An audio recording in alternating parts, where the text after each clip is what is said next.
Welcome to the Bite Size Brilliance Podcast.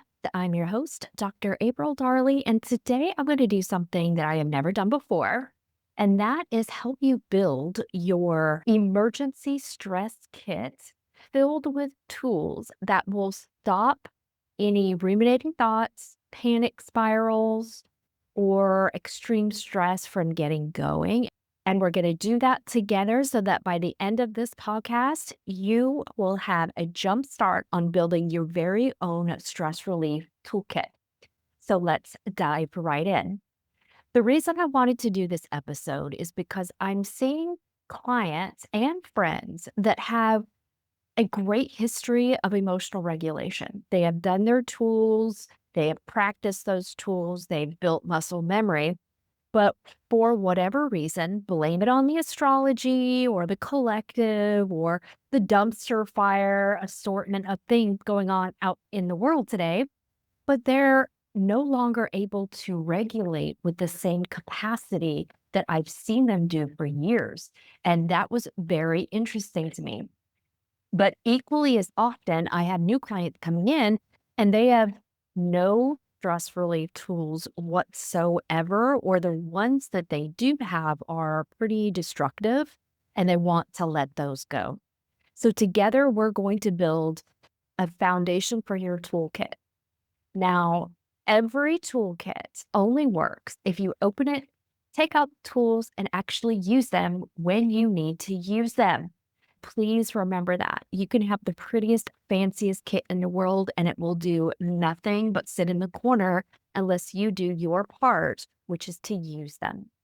Most of us are familiar with the concept of emergency prep kits. If you grew up in a snowy climate, then of course you have a wintertime prep kit in your car just in case you got stuck somewhere for a few hours or worst case scenario overnight.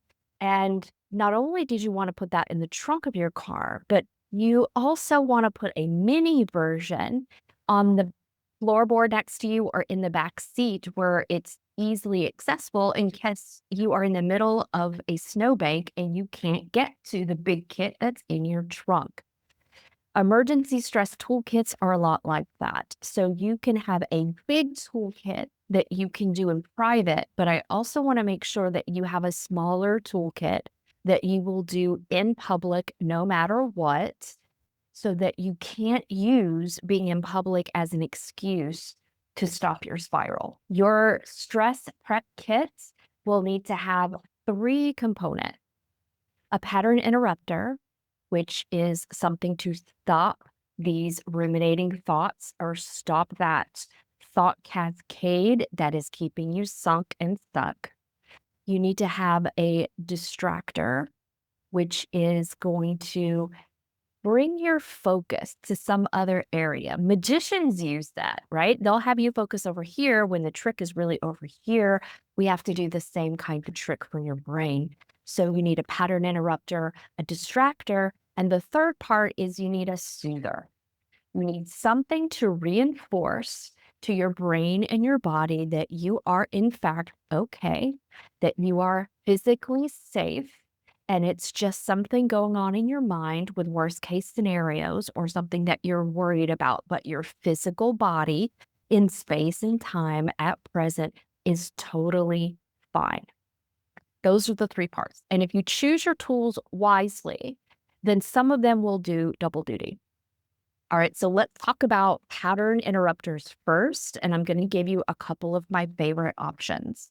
Number one is to treat your brain like it's a dog who is not doing what you would like it to do.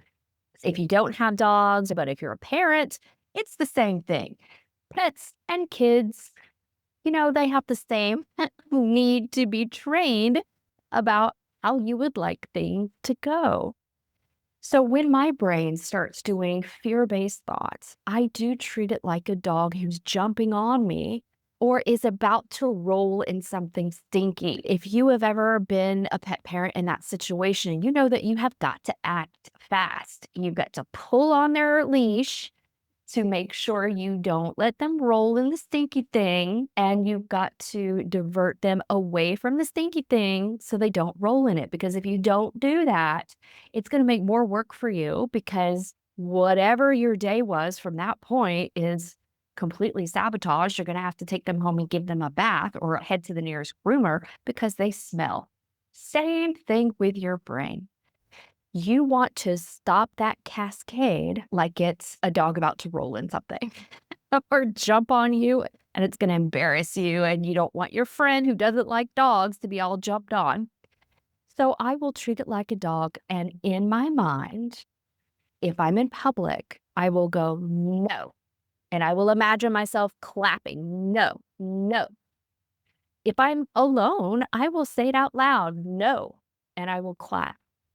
We're not gonna do that, just like I would speak to a dog or a child that's doing something naughty. No, no, ma'am, we're not gonna do that. We're gonna do something else instead. So that is one pattern interrupter, is the no.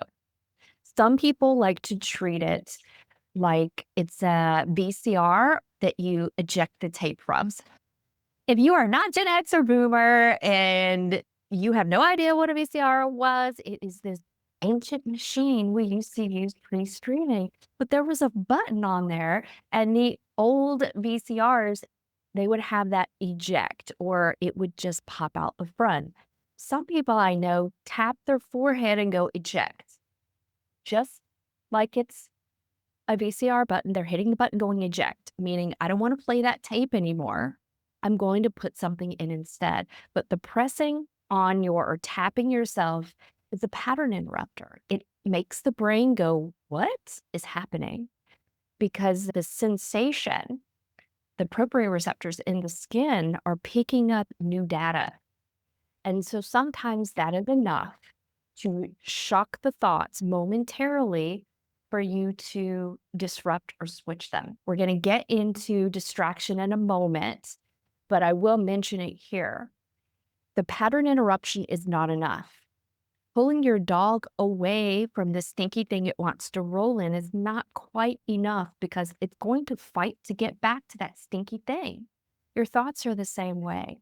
So breaking the pattern isn't enough. You have to couple it with distraction. Some people will sweep their hands and go no, like they're sweeping it away. Some people will tap on themselves and go eject. If you want something a little bit more intense, sour candy, like really sour, those atomic warhead kind of candy, that can jolt the system and force the vagus nerve to pay attention. And it can be enough to shock you out of a spiral. The other thing that is particularly shocking is ice under your armpit. Some people will tell you to put it on your wrist, but I guarantee you, highest shock value is right under the armpit where it's nice and warm. You won't be thinking about whatever disaster scenario was playing in your head because your brain will immediately click into OMG, it is cold under my armpits and I don't like it. So those are some quick, easy ways to do a pattern interruption. Old school used to be put a rubber band on your wrist and snap the rubber band. That can be used as well as a pattern interruption. We just have to jolt the spiral a little bit. Step one, that is jolt the spiral. Step two is now you must distract and replace. So a distraction is anything pleasurable that is not the pain you just had. So we want to replace pain with pleasure a little bit. This is why some people will tell you to go watch a funny show. So laughing is a good distractor. And if you think about why we need distractors, is if you're anxious, your nervous system has been put into sympathetic mode, which is fight or flight. We need to teach it that it doesn't have to be on alert, that the danger isn't necessarily a real external danger. It's just something in your mind. So watching a comedy, putting on a song and dancing for 3 minutes, a happy song, not a rage-filled song. Remember, we are not adding more pain in, we are replacing with pleasure. Some people, after they go, no, we are not doing this, they're going to talk about gratitude instead. I'm so grateful for my family. I'm so grateful for my dog. I'm so grateful that I can take a walk right now and let this go. I'm totally safe. I'm here in this moment. Whatever you need to replace. Now, neuroscience has actually done some great research, and they find going to read a fiction book can be a great distractor. And I love this for a couple of reasons. I am a huge reader, and if you read about the statistics of the decline of readers in this country, it is absolutely shocking. From just about 20 to 30 years ago, as a country, we were about a 60% nation of readers, and now we are in the teens for people who regularly read on a daily basis. It's really shocking. And we're losing connection and cognition. The attention span is so low now that we have lost connection with long form content. This is not good. But reading a fiction book can help your brain imagine the story of whatever is playing out in that book instead of the fear based scenarios that were playing in your head. Also, your brain knows you're not going to be stopping to read a book if you're literally in a fight for your life or you're running for your life. That is something that's doing double duty between distract slash replace and also soothe. Soothe is recovery mode that reinforces acts of safety to our external senses so that our body can continue to send signals to our brain that says, you know what, we're really okay. You just need to stop the shenanigans up here.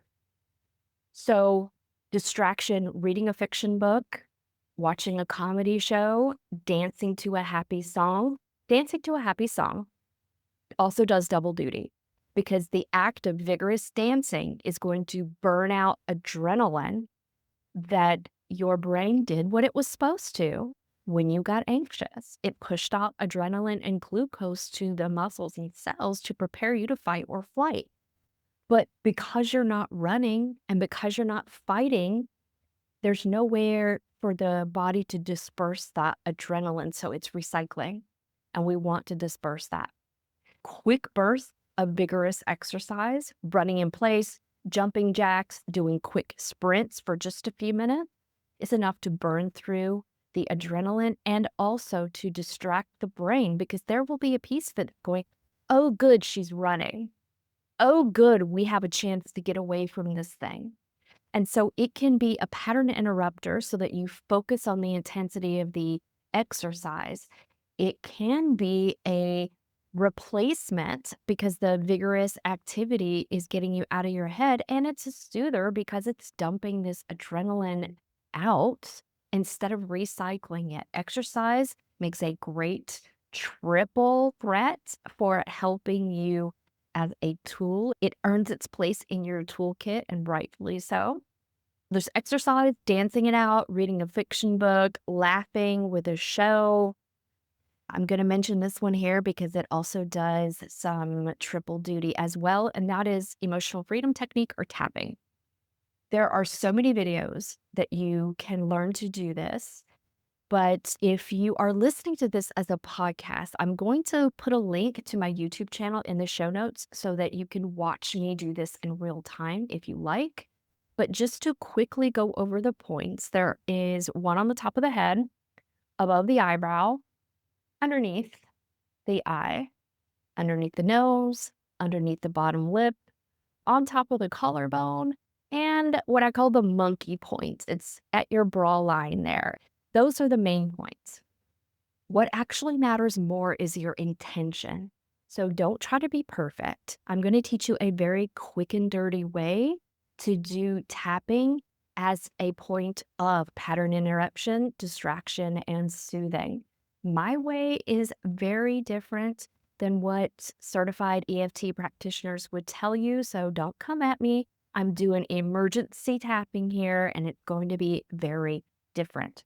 If I'm not comfortable doing all the points, I might just do a couple. And sometimes if I'm driving down the road and some anxiety hits me, I might just tap my collarbone and call it a day. Keep yourself safe. Keep one hand on the wheel. Don't do this if you're highly distracted, but just pick a point, any discrete point. Just do the ones that you're comfortable with. The theories behind this are each of these points are acupuncture points, and there are meridians that run through there that correspond to the organs in your body. Every organ in your body corresponds to emotions according to traditional Chinese medicine. So it's helping you rebalance your nervous system and get some things out and moving with tapping. Now, I do tapping a little bit different because I also tell my clients that your survival brain is just trying to look out for you and it wants to be heard. And when you're running these disastrous scenarios in your brain and your body, there is a piece of your brain that is very concerned that you're not paying attention. And because you're not paying attention, it's going to keep replaying these disasters until it thinks you get it. So we're going to dump the disasters out first. What I do is start tapping and then start talking out loud everything you do not want to happen, everything that is playing in your mind that is an absolute disaster, every fear that you've got, we're going to dump it. If you are going to a party, for example, and you're afraid that no one's going to talk to you because you don't really know anyone, or maybe you only know one person at this party, we're going to use that as an example. I have clients that tell me they're afraid that they don't have anything to talk about, that they're not very interesting, that they're socially awkward.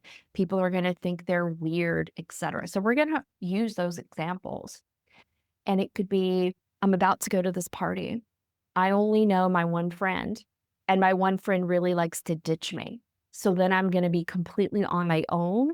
I'm going to be super awkward. Everybody's going to notice me. They're all going to stare at me. None of them are going to want to talk to me. And even if they did come talk to me, I'm super boring and awkward. And I would totally do something to screw it up because I always do things to screw it up, which is why I don't have friends, or I'm desperate to hang on to the friends I have because I don't want to be alone. And if I am alone, then I can't get friends because I'm awkward and nobody's going to like me and everybody thinks I'm terrible and I'm super boring. So just get it all out. That piece of your brain is getting heard and it's going to go, all right, okay, yeah. And it's better out than in. Say it out loud, say all the fears, put all the painful stuff out there, but then we're going to circle it back. When you have put all the fears out there and you tapped, we're going to bring it on home to something that is soothing and better. So then we're going to go, even though I only know one person at this party, it's going to be okay. And I deeply, completely love, honor, and accept myself. Even if my friend leaves me in the middle of the room, I can go talk to somebody on my own. And you know what? It's going to be fine. Even if not every conversation is interesting, it's going to be okay because I deeply and completely love, honor, and accept myself. I believe it's possible that I could have a good conversation here. I might even find someone that I like. You know what? And there might even be a dog that I could also pet, or I could even talk about my pets because people love pets. And that's a good thing to talk about. So I at least have one thing that I feel good talking about. And I can do this because I deeply and completely love, honor, and accept myself.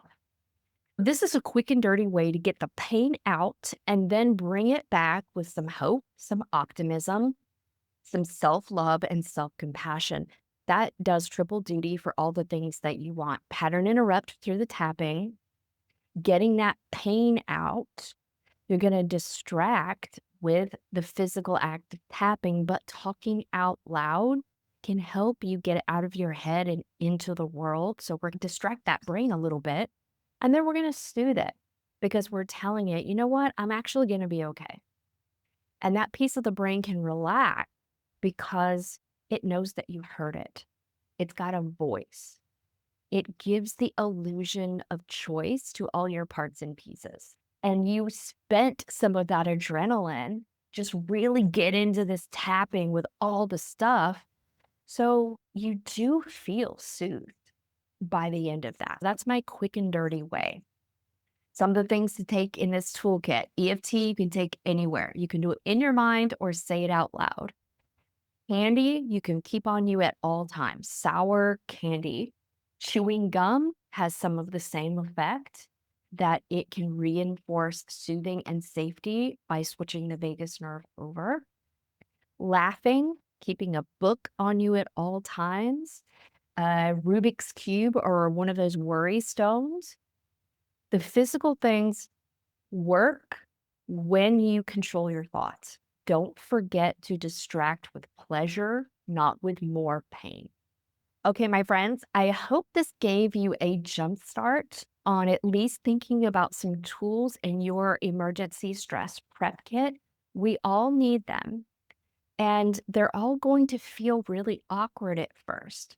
So, the example I use is if you decide to go to the gym, and if you've never been into a gym before, everything looks weird. You will second guess your decision like nobody's business. But you might hire a personal trainer to take you through all the equipment and show you how to use the equipment. And if I came back to you after a month in the gym, you're going to know how every piece of equipment works because you kept at it and you used those tools. Mind body techniques are the same way. You've got to practice them with enough repetition that they become muscle memory so that you can use them to quickly get out of a spiral or stop a spiral from beginning in the first place. Because if you listen to this podcast or worked with me, you know you've got 2 minutes to stop that spiral before it gets out of control and becomes a body-wide thing.